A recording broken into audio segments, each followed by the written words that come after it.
大家好，我是海娟。一提起韭菜馅饼，可以说是我们北方人百吃不厌的美食。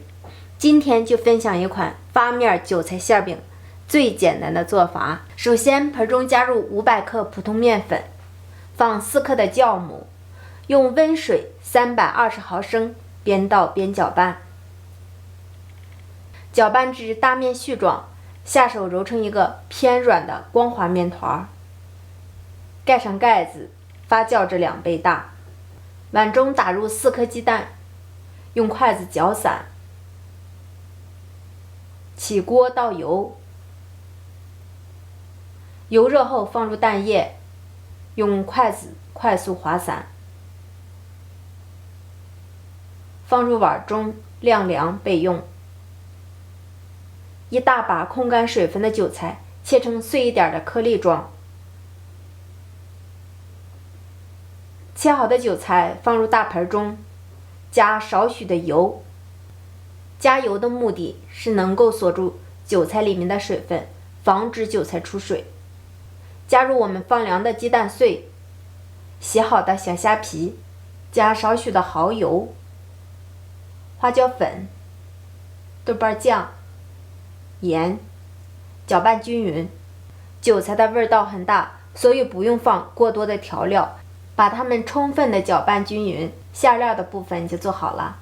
面也醒发的差不多了，案板上撒干粉，取出醒好的面团，多搓揉几下，排干净里面的空气。揉好的面直接搓成长条状，切成大小均等的面剂子。把面剂子直接按压扁，用擀面杖擀成边沿薄、中间厚的面皮。放上3勺我们调好的馅料，用包包子的手法给它收紧口，把口按压紧实，轻轻按压生坯，按压成一个薄一点的圆饼坯即可。电饼铛预热，刷少许的底油，油热后放入饼坯，饼坯的表面刷一层薄油，锁住里面的水分。中火捞至2分钟，捞至底部金黄，我们给它翻一个面。